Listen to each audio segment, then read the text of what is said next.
देश विदेश चैनल के इस अंक में आपका स्वागत है। मैं सतीश चंद। पिछले अंक से मैंने शुरुआत की थी स्वतंत्र भारत के प्रथम प्रधानमंत्री जवाहरलाल नेहरू के बारे में प्रचारित कुछ जुमलों की सच्चाई पर एक श्रृंखला के द्वारा। उस अंक में मैंने जवाहरलाल नेहरू के बारे में कांग्रेस और उनके इकोसिस्टम द्वारा फैलाए गए एक जुमले कि नेहरू लोकतंत्र के मसीहा थे उसकी पड़ताल की थी और हमने देखा कि कैसे नेहरू द्वारा पार्टी पर कब्जा किया गया था। इसी कड़ी में आज मैं बात करूंगा कि उन्होंने कैसे लोकतांत्रिक मूल्यों को ताक पर रखकर अपनी सरकार चलाई थी। जवाहरलाल नेहरू जब 1947 में स्वतंत्र भारत के प्रथम प्रधानमंत्री बने थे, उसके कुछ महीनों के बाद से ही सरकार चलाने में उनका तानाशाही रवैया सामने आने लगा था। नेहरू फैसले लेने के लिए अपने मंत्रिमंडल के वरिष्ठ लोगों को भी विश्वास में लेने को तैयार नहीं थे। लोकतंत्र का वेस्टमिंस्टर गवर्नमेंट मॉडल जो ब्रिटेन से लिया गया था, उसमें सारे फैसले मंत्रिमंडल में सहमति से लिए जाते हैं और इन फैसलों की जिम्मेदारी भी सामूहिक होती है। लेकिन नेहरू इन नियमों का पालन करने को तैयार नहीं थे। उनके इस तानाशाही रवैये के कारण सरदार पटेल ने दिसंबर 1947 में इस्तीफा दे दिया था। हुआ कुछ यूं कि राज्यों के विलय को सरदार पटेल का गृह मंत्रालय देख रहा था और नेहरू ने सरदार पटेल को बिना सूचित किए ही कश्मीर के विलय की जिम्मेदारी गोपाल स्वामी अयंगर को दे दी, जो कि उनकी सरकार में बिना विभाग के मंत्री थे। इस पर दोनों के बीच गलतफहमी पैदा हुई और नेहरू ने एक पत्र पटेल को लिखा जिसमें उन्होंने पटेल के प्रति अशिष्ट भाषा का प्रयोग किया। इसके जवाब में पटेल ने इस्तीफा देते हुए जो पत्र लिखा, मैं वो आपके सामने प्रस्तुत कर रहा हूँ। आपका आज का पत्र मुझे अभी शाम के 7 बजे प्राप्त हुआ है और मैं आपको ये बताने के लिए तुरंत इसका जवाब लिख रहा हूँ। मुझे इससे काफ़ी दुख पहुँचा है। आपका ये पत्र मिलने से पहले ही मैं गोपाल स्वामी को एक और पत्र लिख चुका हूँ जिसकी प्रति इसके साथ संलग्न है। अगर मुझे ये बात पता होती कि उन्होंने हमारे पत्राचार की प्रतियाँ आपको भेजी हैं तो मैंने सीधे ही अपने पत्र की एक प्रति आपको भी भेजी होती। कुछ भी हो, आपका पत्र मुझे इस बात को स्पष्ट करता है कि मुझे आपकी सरकार के सदस्य के रूप में काम करना जारी नहीं रखना चाहिए या मैं जारी नहीं रख सकता और इसलिए मैं अपने पद से इस्तीफा दे रहा हूँ। मैं अपने इस कार्यकाल जो काफ़ी तनावपूर्ण रहा है के दौरान प्रदर्शित किए गए शिष्टाचार और अनुकंपा के लिए आपका आभारी हूँ। अब ये पत्र मिलने पर इस पत्र को लेकर नेहरू गांधी के पास गए। गांधी को ये स्पष्ट था कि जितनी मजबूत पकड़ पटेल की पार्टी पर है, उसके अनुसार पटेल के न चाहने पर नेहरू 1 मिनट भी प्रधानमंत्री नहीं रह सकते थे। माउंटबेटन और गांधी के बीच बचाव करने पर पटेल ने अपने इस्तीफे को सार्वजनिक नहीं किया था और 30 जनवरी के दिन जब गांधी की हत्या हुई थी, उस दिन भी पटेल गांधी से नेहरू के तानाशाही पूर्ण रवैये पर चर्चा करने गए थे, जिसके कारण गांधी अपनी प्रार्थना सभा में देरी से पहुंचे थे। गांधी, नेहरू और पटेल के बीच नवंबर 1947 से जनवरी 1948 के पत्राचार में नेहरू के तानाशाही रवैये का विस्तार से जिक्र है। सरदार पटेल ने गांधी को लिखे एक पत्र में लिखा था, मैंने प्रधानमंत्री के व्यवहार को लोकतंत्र और मंत्रिमंडल की जिम्मेदारी के दोहरे आधार पर समझने की कोशिश की है। मैं प्रधानमंत्री की सोच से सहमत नहीं हूँ और उनकी अवधारणा यदि स्वीकार कर ली जाती है तो प्रधानमंत्री को एक वर्चुअल तानाशाह की स्थिति में खड़ा कर देगी, क्योंकि वो चाहते हैं जब और जैसे चाहें कार्य करने की पूर्ण स्वतंत्रता। मेरी राय में ये सरकार की लोकतांत्रिक और कैबिनेट प्रणाली के पूरी तरह से विपरीत है। मेरी धारणा के अनुसार प्रधानमंत्री का पद निश्चित रूप से सर्वोपरि है, लेकिन वो बराबर वालों में प्रथम है, फर्स्ट अमंग इक्वल्स। हालांकि वह उनको अपने सहकर्मियों पर जबरदस्ती अपनी राय थोपने का कोई अधिकार नहीं देता। यदि उनके पास कोई अधिकार होता तो कैबिनेट और कैबिनेट की सामूहिक जिम्मेदारी की अवधारणा की आवश्यकता न होती। गांधी की इच्छा थी कि पटेल और नेहरू मिलकर देश चलाएं और पटेल ने गांधी की अंतिम इच्छा पूरी की और उनकी मृत्यु के बाद नेहरू के साथ मिलकर काम करते रहे। अफसोस की बात है कि गांधी अपने मरने से पहले नेहरू को सुधार नहीं पाए। पार्टी और मंत्रिमंडल के सहयोगियों के लिए उनके मन में तनिक भी सम्मान नहीं था। नेहरू ने लोकतंत्र में मंत्रिमंडल की भूमिका को नगण्य कर दिया था। इसके बारे में जॉन मथाई, जो एक अर्थशास्त्री थे और जिन्होंने देश के पहले रेल मंत्री और उसके बाद वर्ष 1949 से 51 के बीच देश के वित्त मंत्री के रूप में काम किया था, उनको उद्धृत करना ठीक रहेगा। नेहरू के कार्यकाल में मंत्रिमंडल ने कभी काम किया ही नहीं। सभी निर्णय प्रधानमंत्री और संबंधित विभाग के मंत्री द्वारा व्यक्तिगत रूप से लिए जाते थे। यहाँ तक कि जब कोई फैसला मंत्रिमंडल में पेश भी किया जाता था तो प्रधानमंत्री उसी को पास करवाने के लिए तुल जाते थे और नतीजा पहले से तय होता था। भारतीय मंत्रिमंडल ने सिर्फ एक ही बार ठीक तरीके से काम किया और वो तब हुआ जब अक्टूबर 1948 के अंत में नेहरू कुछ हफ्तों के लिए वाशिंगटन की यात्रा पर गए हुए थे और सरदार पटेल प्रधानमंत्री के रूप में कामकाज देख रहे थे। मंत्रिमंडल ने पहली बार संयुक्त जिम्मेदारी के साथ काम किया और कार्यवाहक प्रधानमंत्री ने बिल्कुल वैसे ही बैठकों को आयोजित किया जैसे ब्रिटिश प्रधानमंत्री ने की होती। अब कैबिनेट से बाहर मनमाने फैसले लेने और उन फैसलों को कैबिनेट से मंजूर करवा लेना, फिर बिना कैबिनेट में लाए हुए उनको उलट देना, ये रोज़मर्रा का काम था। यहाँ तक कि कश्मीर मुद्दे को राष्ट्रसंघ में ले जाने के फैसले की घोषणा उन्होंने मंत्रिमंडल में विचार किए बिना ही कर दी थी। अब कैबिनेट की जानकारी के बिना ही फैसले लेने के कारण अंबेडकर ने कैबिनेट से इस्तीफा दे दिया था और उन्होंने लिखा था, कैबिनेट फैसलों के रिकॉर्डिंग और रजिस्ट्रेशन का ऑफिस बन के रह गई है। कैबिनेट के फैसलों पर हम हिस्सा नहीं लेते, लेकिन लिए गए फैसलों की जिम्मेदारी हमारी भी होती है। वरिष्ठ कांग्रेसी नेता के एम मुंशी भी लिखते हैं, बातचीत में तो नेहरू स्टालिन और हिटलर की तानाशाही की निंदा करते हैं, लेकिन है स्वभाव से तानाशाही। ये संविधान की कसम खाने के बावजूद संविधान को तोड़ने मरोड़ने या संविधान के विरुद्ध जाने में उन्हें कोई दिक्कत नहीं थी। धीरे धीरे आत्मसम्मान वाले लोग कैबिनेट से बाहर हो गए और उनकी जगह चापलूसों ने ले ली। ये ऐसे लोग थे जिनका कि काम था कि किसी भी मुद्दे पर नेहरू क्या सोचते हैं वही राय अपनी होनी चाहिए। अगर मेरी राय उल्टी होगी तो मुझे नेहरू की नापसंदगी झेलनी पड़ेगी। यह था लोकतंत्र के मसीहा का अपने मंत्रिमंडल के साथियों के साथ व्यवहार करने का तरीका। अब तानाशाह के साथ सबसे खराब बात क्या होती है कि वो यथार्थ से कट जाता है और सही राय या जानकारी न मिलने के कारण गलत फैसले लेता रहता है, और यही नेहरू के साथ हुआ। वो गलत पे गलत फैसले लेते रहे। अब बात करते हैं केरल में पहली कम्युनिस्ट सरकार की। लोकतंत्र के मसीहा को स्वतंत्र भारत में पहली विपक्षी प्रादेशिक सरकार बर्दाश्त नहीं हुई। 1957 में स्वतंत्र भारत के दूसरे चुनाव हुए और केंद्र में नेहरू की सरकार चुनी गई और केरल में कम्युनिस्ट सरकार बनी। अब केरल की सरकार ने शिक्षा और भूमि सुधारों को लागू करना शुरू किया था। शिक्षा के सुधारों में मुख्य था शिक्षकों के लिए न्यूनतम वेतन का निर्धारण। अधिकतर शिक्षण संस्थान चर्च द्वारा चलाए जाते थे या फिर नायर कम्युनिटी द्वारा। इन्होंने इन सुधारों का विरोध करना शुरू कर दिया। कहा तो यहाँ तक जाता है कि अमेरिका में भारत में पहली प्रादेशिक कम्युनिस्ट सरकार के गठन के बाद अमेरिका आशंकित हो गया था कि भारत में कहीं कम्युनिज्म अपनी जड़ें न जमा ले। 1959 तक इन शिक्षा सुधारों के खिलाफ आंदोलन बहुत तेज हो गया था। इस समय इंदिरा गांधी कांग्रेस की अध्यक्ष थी। अमेरिकन राजदूत मोइनियन ने अपनी किताब में लिखा है कि CIA ने इस सरकार को गिराने के लिए उस समय की कांग्रेस अध्यक्ष को पैसा दिया था।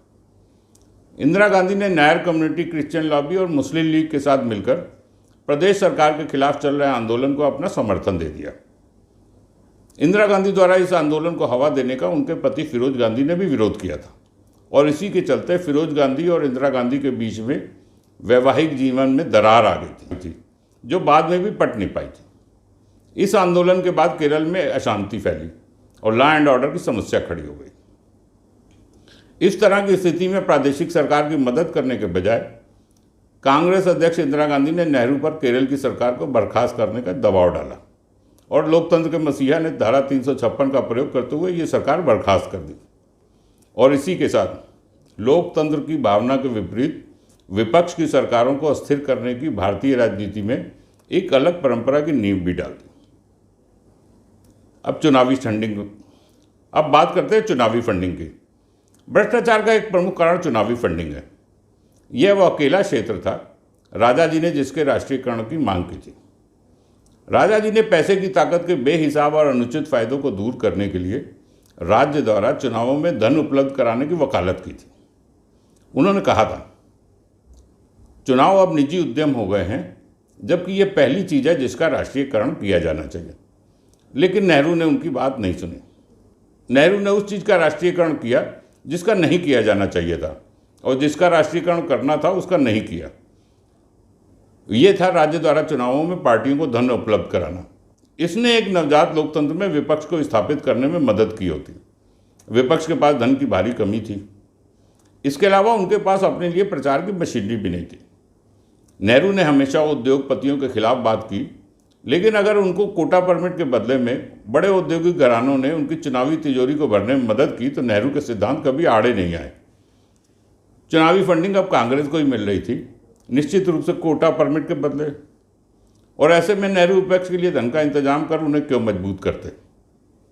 जब राजा जी ने, जिन्होंने नेहरू की आर्थिक नीतियों के चलते भारत के बर्बाद हो जाने को लेकर चिंता व्यक्त की और अपने जैसी सोच के लोगों के साथ मिलकर स्वतंत्र पार्टी की स्थापना की और चुनावी मैदान में उतरे, तो नेहरू ने उन्हें धन के थैलों का समर्थक बताया। हालांकि वो कांग्रेस पार्टी थी जो इन पैसे भरे थैलों से धन प्राप्त कर रही थी और स्वतंत्र पार्टी चुनाव लड़ने के लिए पैसों की व्यवस्था करने में भी मुश्किलों का सामना कर रही थी। बाद में जब जे.आर.डी. टाटा ने स्वतंत्र पार्टी के सुधारवादी मुक्त बाजार के एजेंडे, जो नेहरू के गरीबी को बढ़ाने वाले समाजवाद के बिल्कुल उलट थे, से प्रभावित होकर स्वतंत्र पार्टी को आर्थिक मदद की पेशकश की, तो नेहरू ने नाराजगी के साथ उनका विरोध किया। और जब जे.आर.डी. फिर भी आगे बढ़े और उन्होंने पैसा दे दिया तो नेहरू ने कई तरीकों से उनसे बदला लिया। नेहरू, उनकी सरकार और कांग्रेस पार्टी के रेडियो पर एकाधिकार था। टीवी तो तब आया ही नहीं था, भारत में बहुत देर से आया वो। विपक्षी पार्टियों को ये अधिकार नहीं था कि वो रेडियो द्वारा अपनी नीतियों और विचारों को जनता तक पहुंचा सकें, इसलिए उनको आगे बढ़ने का मौका नहीं मिलता था। एक स्वस्थ लोकतंत्र के लिए मजबूत विपक्ष का महत्व कितना जरूरी होता है, ये कभी वो समझ ही नहीं पाए। नेहरू के ऊपर दायित्व था लोकतंत्र की स्वस्थ परंपराओं को स्थापित करने का, लेकिन उनके तानाशाही स्वभाव के कारण ऐसा नहीं हो पाया। आइए अब बात करते हैं चीन के साथ युद्ध की। चीन के साथ युद्ध में भारत की सेना हार गई थी और लोकतंत्र के मसीहा ने उसकी जिम्मेदारी लेते हुए इस्तीफा नहीं दिया। नेहरू इस हार के लिए कैसे जिम्मेदार हैं, यह भी देखते हैं। किसी भी स्वस्थ लोकतंत्र में नेतृत्व की जवाबदेही तय होती, और यहाँ तक कि नेहरू ने तो संसद के पटल पर भी झूठ बोला था। मैं उनका एक बयान जो संसद में उन्होंने दिया था वो आपके सामने रखना चाहता हूँ। उसमें उन्होंने कहा कि मैं इस सदन को बताना चाहता हूँ कि हमारी आज़ादी के बाद से कभी भी, और निश्चित रूप से उससे पहले भी, हमारे सुरक्षा बल इतनी अच्छी स्थिति और बेहतर अवस्था में कभी नहीं थे जितने वो आज हैं। मैं उनके बारे में डींग नहीं मार रहा हूँ, ना ही किसी अन्य देश के साथ उसकी तुलना कर रहा हूँ, लेकिन मैं इस बात को लेकर पूरी तरह से निश्चिंत हूँ कि हमारे सुरक्षा बल देश की रक्षा करने में पूरी तरह से सक्षम है। लोकतंत्र के मसीहा नेहरू कितने बड़े जुमलेबाज थे, ये अभी सिद्ध हो जाएगा। किस तरह नेहरू सफाई से संसद में झूठ बोल रहे थे, इसका पता लगाने के लिए रक्षा मंत्री वाई.बी. चौहान के पूर्व निजी सचिव और बाद में केंद्रीय गृह सचिव एवं अरुणाचल प्रदेश के राज्यपाल बनने वाले आर.डी. प्रधान ने जो लिखा है उसका संदर्भ लेना चाहिए। रोंगला जिमियांग के ऊपर से संदर्भ की ओर उड़ते हुए मैंने वो क्षेत्र देखा जहां अक्टूबर-नवंबर 1962 में हमारे सैनिकों को चीनियों का सामना करने के लिए भेजा गया था, जो थागला के दक्षिण छोर पर काफ़ी बड़े क्षेत्र में फैला हुआ था। वे हल्की राइफलों और बेहद कम मात्रा में गोला बारूद से लैस थे। उनमें से कई लोग तो गर्मी के कपड़ों और कैनवास के जूते में थे, क्योंकि उन्हें पंजाब स्थित पश्चिम मोर्चे से बोमड़ीला एवं सेला के रास्ते से घाटी में लाया गया था तथा परिवहन और मोटर चलाने योग्य सड़कें न होने के चलते उन्हें अपने उपकरणों और रसद को अपनी पीठ पर लाद कर ले जाना पड़ा था। मेरे लिए ये यात्रा और भी अधिक मार्मिक थी। भौगोलिक स्थिति को देखने के बाद मुझे एहसास हुआ कि कैसे सितंबर-अक्टूबर 1962 में एक बिना तैयारी की और बिना उपयुक्त साजो सामान वाली ब्रिगेड को बिना सोचे समझे मौत की घाटी में धकेल दिया गया।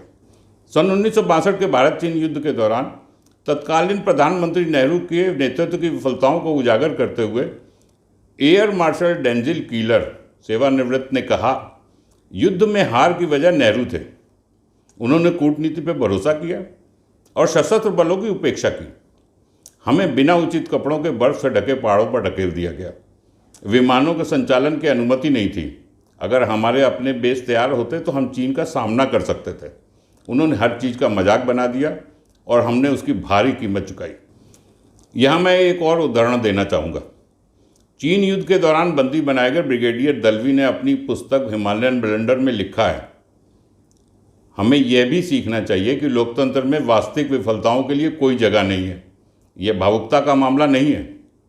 मई 1940 में जब हिटलर के फ्रांस पे आक्रमण करने के बाद चैम्बरलेन को क्रामवेल ने एक क्लासिक विनती की थी और कहा था, भगवान के लिए कृपया चले जाइए, और ये कहते हुए उनको हटा दिया गया था। सन 1956 के विनाशकारी स्वेज संकट के बाद एंथनी ईडन को भी पद से हटा दिया गया था। सबसे ज़्यादा अजीब और हैरान करने वाली बात यह है कि हथियारों और गोला बारूद का निर्माण करने के लिए रक्षा आयुध कारखानों की पूर्ण क्षमता पर चलाने के बजाय उन्हें साथ में pressure cooker, filter coffee, dispensing machine आदि बनाने का आदेश दिया गया था। जब युद्ध का समय आया तो सेना के पास उचित मात्रा में हथियार और गोला बारूद नहीं थे। युद्ध में इतनी बुरी हार के बाद भी नेहरू तो रक्षा मंत्री कृष्णा मेनन को हटाने के लिए भी तैयार नहीं थे। नेहरू ने दिल्ली में मुख्यमंत्रियों की एक बैठक में भाग लेने दिल्ली आए यशवंतराव चौहान से कहा था, देखिए उन्हें आज मेनन की बलि चाहिए। अगर मैं आज उनकी बात मान लेता हूं तो कल को वह मेरी बलि भी जरूर मांगेंगे। दबाव को दूर हटाने में नाकामयाब रहने पर नेहरू ने एक बार फिर अपनी पुरानी चाल चलते हुए अपने इस्तीफे की धमकी दी। नेहरू इससे पहले भी कई मौक़ों पर अपना रास्ता साफ करने के लिए इस्तीफा देने की धमकी दे चुके थे, क्योंकि उन्हें अच्छे से मालूम था कि लोग पीछे हट जाएंगे। लेकिन ऐसा इस बार नहीं होने वाला था। जब उन्हें इस बात का एहसास हुआ कि उनकी ये चाल अब चलने वाली नहीं है और उन्हें खुद को भी कुर्सी छोड़नी पड़ेगी, तो वो तुरंत अपने इस्तीफे की धमकी से पीछे हट गए और मेनन से इस्तीफा देने को कहा। जबकि चीन के खिलाफ युद्ध में गलतियों के लिए दोषियों की श्रेणी तय की जाए तो उसमें कृष्णा मेनन का नंबर 11वां था। 1 से 10 नंबर पर नेहरू ही थे। अब बात करते हैं, क्या नेहरू की वजह से ही भारत में लोकतंत्र आया? आपको ऐसे लोग बहुत मिलेंगे जो नेहरू का विरोध करने वालों को समझाने का प्रयास करें कि भारत में लोकतंत्र नेहरू की बदौलत ही है। आइए इसकी सच्चाई जानने की कोशिश करते हैं। स्वतंत्रता के समय देश के पास एक राष्ट्रवादी नेतृत्व था, जिसमें राजेंद्र प्रसाद, सरदार पटेल, रफ़ी अहमद किदवई, मौलाना आज़ाद, पुरुषोत्तम दास टंडन, अंबेडकर, बलदेव सिंह, श्यामा प्रसाद मुखर्जी जैसे नेता थे। मतदान का पहला अधिकार जनता को 1937 में मिला था, जब अंग्रेजों के शासन में प्रादेशिक सरकारों का चुनाव हुआ था, जिसमें बड़ी संख्या में भारतीयों ने भाग लिया था। कांग्रेस ने सन 1937 में हुए चुनावों में न सिर्फ जीत हासिल की थी, बल्कि कई राज्यों में तो मंत्रिमंडल भी गठन किया था। स्वतंत्रता से पूर्व अंतिम चुनाव 1946 में आयोजित हुए थे और स्वतंत्र भारत को विरासत में कई लोकतांत्रिक संस्थाएं मिली थी, जिनमें चुनाव मशीनरी भी शामिल थी। आवश्यकता थी तो बस सबको मताधिकार के लिए बढ़ावा देने की। वास्तव में वो डॉक्टर अंबेडकर के नेतृत्व में तैयार किया गया संविधान था, जिसे कई योग्य और अनुभवी लोगों से सुसज्जित संविधान सभा द्वारा पारित किया गया था और जिसकी अध्यक्षता डॉक्टर राजेंद्र प्रसाद कर रहे थे। नेहरू इनमें से सिर्फ एक थे जिसने सबको अपने मताधिकार का प्रयोग करने का हक और लोकतांत्रिक प्रणाली प्रदान की थी। नेहरू की हैसियत समझिए। गांधी की मृत्यु के बाद और सरदार पटेल के जीवित रहते हुए अपनी पसंद के कांग्रेस अध्यक्ष तक को वो नहीं जिता पाए थे। मृत्यु के पहले तक पटेल की पार्टी पर इतनी पकड़ थी कि वह नेहरू को किसी समय भी प्रधानमंत्री पद से हटाने में सक्षम थे, लेकिन वो नेहरू तो थे नहीं। उन्होंने आखिर तक गांधी की इच्छा पूरी की और नेहरू की कमियों को ढांपते हुए मिलकर सरकार चलाने की कोशिश की। फिर सिर्फ नेहरू को भारत में लोकतंत्र स्थापित करने का श्रेय कैसे दिया जा सकता है? नेहरू के कारण लोकतंत्र में सिर्फ विकृतियां ही आईं। लोकतंत्र के मापदंडों पर नेहरू का लोकतंत्र कितना खरा उतरता है, आइए ये भी देख लेते हैं। लोकतंत्र की शुरुआत अगर पार्टी से होती है तो क्या कांग्रेस में आंतरिक लोकतंत्र था? इसका स्पष्ट उत्तर नहीं में। न्यायपालिका ने जब कुछ फैसले सरकार के विरुद्ध दिए थे तो संविधान में प्रथम संशोधन करके नेहरू ने संविधान की पवित्रता पर पहला आघात किया था। लोकतंत्र में मतदान सरकार की नीतियों और सरकार द्वारा किए गए कार्यों पर होता है, लेकिन लोगों के पास कोई विकल्प नहीं था। नेहरू ने विपक्ष को पनपने ही नहीं दिया और संसदीय प्रणाली में सरकार सामूहिकता से चलती है और प्रधानमंत्री केवल फर्स्ट अमंग इक्वल्स होता है। क्या नेहरू इस सिद्धांत का पालन करते थे? इसका स्पष्ट उत्तर नहीं में। एक स्वस्थ लोकतंत्र में स्वतंत्र प्रेस का होना आवश्यक होता है। क्या नेहरू के समय में ऐसा था? अभिव्यक्ति की स्वतंत्रता पर सबसे बड़ा प्रहार नेहरू ने अपनी मनोनीत सरकार के दौरान ही कर दिया था और उन्होंने अपनी चुनी हुई सरकार आने तक का इंतजार भी नहीं किया था। आलोचना करने पर नेहरू ने स्वतंत्र भारत का पहला संविधान संशोधन लाकर प्रेस की आज़ादी का गला घोट दिया था और रीजनेबल रेस्ट्रिक्शंस की आड़ में अपने आलोचकों को जेल में भेजने तक का काम किया। मजरू सुल्तानपुरी सरकार की आलोचना में गीत लिखने के कारण 1 साल तक जेल में रहे थे। नेहरू के शासन में व्यक्ति की स्वतंत्रता के बारे में वैसे मैं अलग से एक अंक में बात करूंगा। नेहरू अपनी विरासत के रूप में भ्रष्ट नौकरशाही, भूख, बेरोजगारी, कश्मीर की समस्या, असुरक्षित सीमाएं, अक्षम पब्लिक सेक्टर, अशिक्षा और सामाजिक अशांति देके गए थे। नेहरू ने अपनी समाजवादी नीतियों के चलते कृषि पे भारी उद्योगों को ही प्राथमिकता दी थी और भारत अन्न के लिए भिखमंगों की तरह अमेरिका की सहायता पर ही निर्भर था। देश के नागरिकों को मतदान का अधिकार तो मिला था, लेकिन लोकतांत्रिक व्यवस्था नहीं मिली। उनकी पुत्री तो यह अधिकार भी छीनने को उद्यत थी जब उसने आपात स्थिति की घोषणा की थी, लेकिन अंतर्राष्ट्रीय दबाव और देश के अंदर हो रहे विरोध के कारण उनको आपात स्थिति में ढील देनी पड़ी और मतदान का अधिकार बच गया। ये कहा जाता है कि लोकतंत्र फैसले लेने की प्रक्रिया को धीमा कर देता है। इसमें फैसले लेने की प्रक्रिया थोड़ी लंबी अवश्य होती है। पहले प्रस्ताव बनेगा, फिर कैबिनेट में जाएगा और फिर लोकसभा और राज्यसभा से पास होगा। उसके बाद राष्ट्रपति उस पर सहमति देंगे। लेकिन ये फैसले देश के करोड़ों लोगों को प्रभावित करते हैं, इसलिए फैसले सोच समझ कर लिए जाने चाहिए, जल्दबाजी में नहीं। जब कोई भी फैसला लोकतांत्रिक प्रक्रिया से गुजरता है तो वह कई लोगों की आलोचनात्मक दृष्टि से गुजरता है। इस दौरान कोई कमी होती है तो वो सामने आ जाती है।